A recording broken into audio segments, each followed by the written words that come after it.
Hi everyone, welcome back to my channel. Today I am here with John and Joanne, who have very kindly agreed to undergo an interview about their immigration process. So do you want to tell us a little bit about yourself? Who came over? Was it just the two of you? Yeah. And your dogs? Yeah. Which is family? 3 dogs. But I understand that you are a Kiwi. You actually were born here and grew up here, so you didn't have to get a visa or anything? No, just a returning Kiwi. What was your situation with the visa? I got a spousal visa. Okay, so what were the requirements for a spousal visa? You had to prove your relationship, I imagine? Yes. Yeah. So we were living together for 2 years, I think. 5, wasn't it? No. Okay. And you didn't need a job or any other requirements? No. And had you visited New Zealand before? Just once last year. We came for 5 weeks for vacation. And you decided you could live here? Yes. So it was your idea? Yeah. And were you both on board from the beginning? Yep, totally. What was that decision-making process like? It was easy. I just hadn't thought of it for years, and when Joanne said that it was a good idea, I was like, yeah, why not? Yeah. And any regrets so far? No. No, none. None. How long since you made the move? And where did you move from? We got here 3 months ago and we moved from British Columbia, Canada. So how long was it between making the decision and actually landing here and starting your life in New Zealand? 11 months. Yes. About that.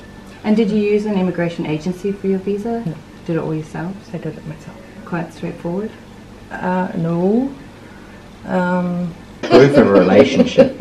Yeah, that was probably the hardest part because we're not very photogenic people, and they wanted lots of background photos from the last few years that we were together, and I think I came up with 5, and that was dating.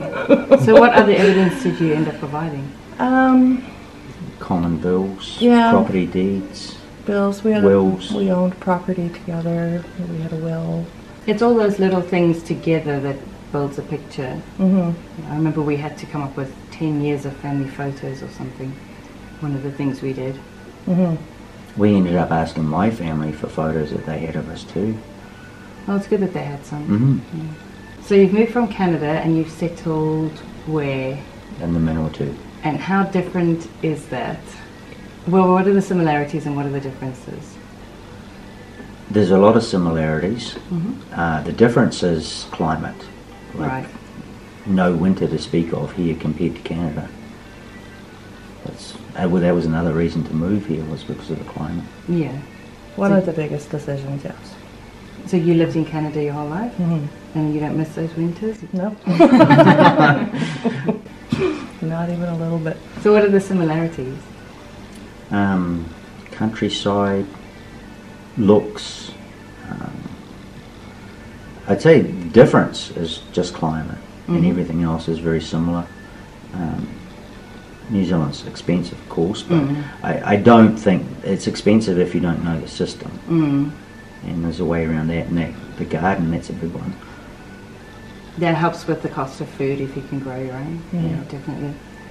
Like we're aiming for, we eat salsa and pasta once a week, so we're making all our own pasta sauce, a year's worth of salsa, pickles, everything we can. From what you grow. Yeah. Makes a big difference. We found that as well with growing food.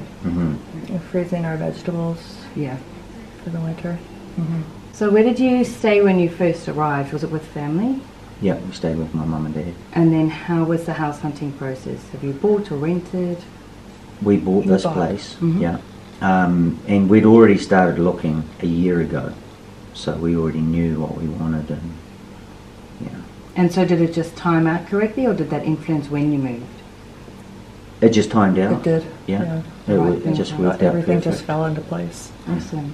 So you moved straight over into this house, or okay? So it helps to have family to set you up and to help with those kind of things. Yeah. Did you bring anything over? Any containers? Yeah, we bought as much as we could in a container. Okay, so you chock-a-blocked with everything that you had. No? We could have bought more. We should have bought more, but we were worried about the weight thing, right? Okay. And So it wasn't just a volume issue with the container, it was the weight as well? Because we had the container at home and then we had to move it one stage, two stages. Right. The first stage had a weight limit on us, and if we'd used someone else, we could have beaten that. Right. So there was a lot of stuff out of my welding shop I sold that I shouldn't have sold if we'd used another mover. Okay, because that was one of my questions. Is there anything you regret not bringing, or anything you regret bringing? I regret not bringing more of what I sold, and that's tools and sawhorses and welding shop stuff. And that was just due to the weight thing, right? Yeah. Because that's my advice always, is to just bring everything. Would you agree with that? Yeah. If possible, just bring it all. Yeah. Yeah. As much as possible. It costs a lot to replace it too, so yeah, and it takes a while. And did you bring something that you thought, I wish I hadn't bothered bringing that, I would rather have brought more of the things I left behind? Yeah. No? No. So how long did it take to actually ship all of your goods from when you last saw them until you received it? We shipped the 20th of October and then we got it beginning of January. Yeah, it arrived in New Zealand on December 20th, and then it arrived at our place first week of January. Yeah. It's agonizing when you know it's in a country and you want your stuff. You have to wait. I posted a little bit on the line and I said I wouldn't use these guys, and their company name was Easy Freight, and I didn't. They gave us the best quote for the brokerage and all that, and then the other company rang us and said, oh, here's a bill for $700, and I'm like, how come I'm getting a bill from two companies? Well, Easy Freight couldn't do the whole job. And subcontracted. Yeah. Right. And Sneddon's had already given us a quote, and I said, oh, you were $700 more than the other guy, but the other guy didn't include everything. Right. So we should have gone with Sneddon's in the first place, and that was who was recommended by our shipper. That's such an important issue. When we shipped, we had the same thing. We were getting quotes, and prices can vary quite a lot. And we chose PSS because they handled the whole thing from start to finish.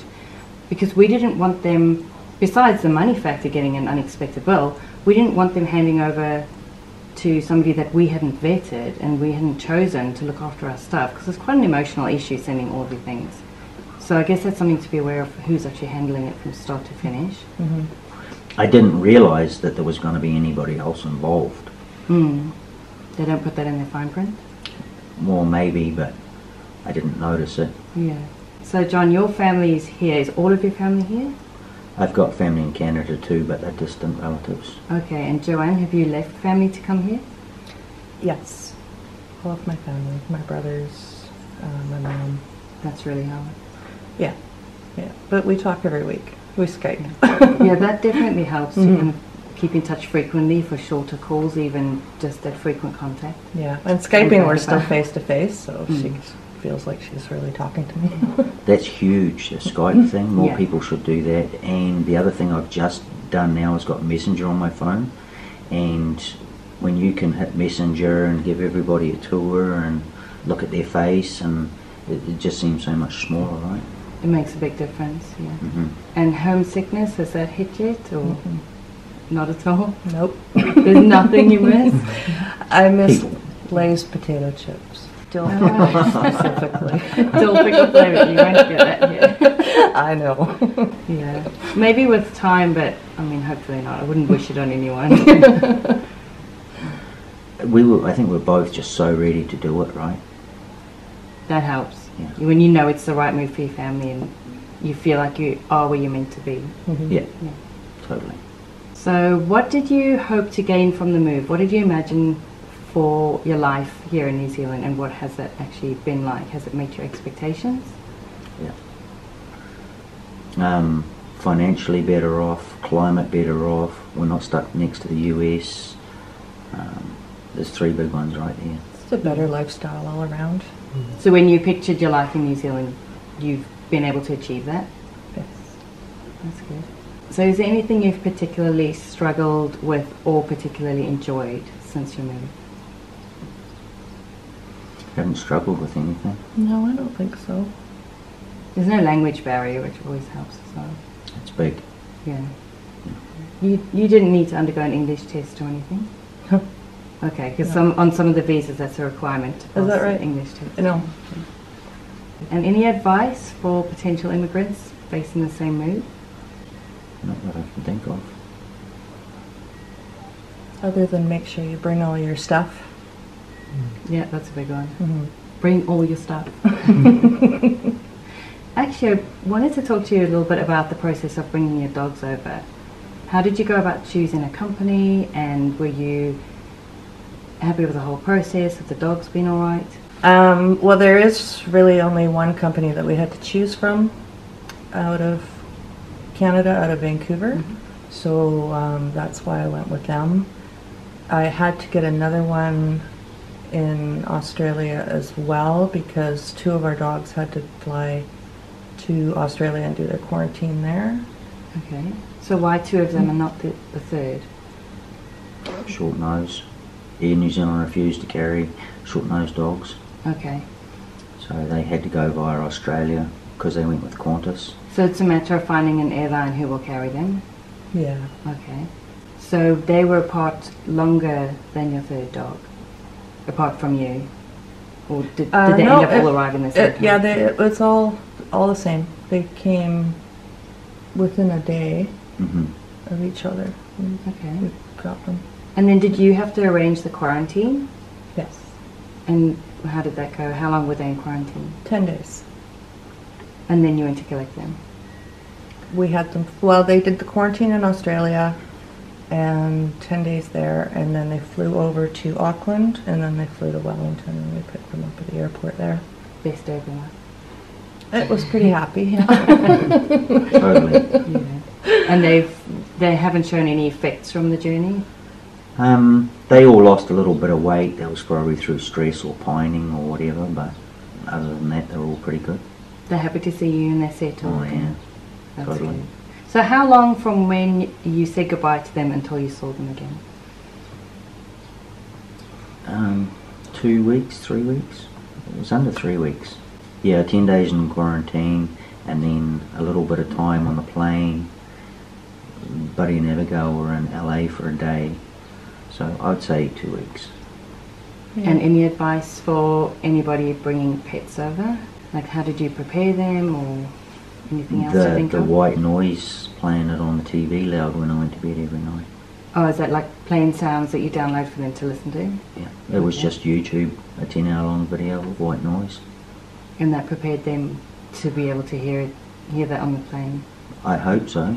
That was my intention of what I did. Yeah. And kennel training, of course. So how do you go about that? We put kennels in the living room and beds in them, and Oh, that's where they would sleep. When you say kennel training, I thought you meant send them to kennels, because I hear Oh. that as advice. Some people say, have your dog's room at kennels on and off to be used to being away from you. I in a heard small that place. as well, but no, we didn't do that. I think it's a good idea. Mm. Buddy doesn't like crates, and he didn't want to, so Joanne spent a lot of time with him, putting him in and leaving him there and giving him some treats. So it was a good experience, not a you're locked up thing. And he's used to it as well, rather than what's happening here. Mhm. That's Yeah. nice. And that kennel went in the house 6 months before we left. So the combination of being in the kennel and hearing the plane sounds, it wouldn't have been an unexpected experience when they're on the plane. It's something they're familiar with. Mhm. Thank you so much for sharing your time and your experience with us. If you're interested, there is a Moving to New Zealand Facebook group that you might find helpful. The rest of the playlist will be linked down below. All of the links will be down below. Thank you for watching, and I will see you next time.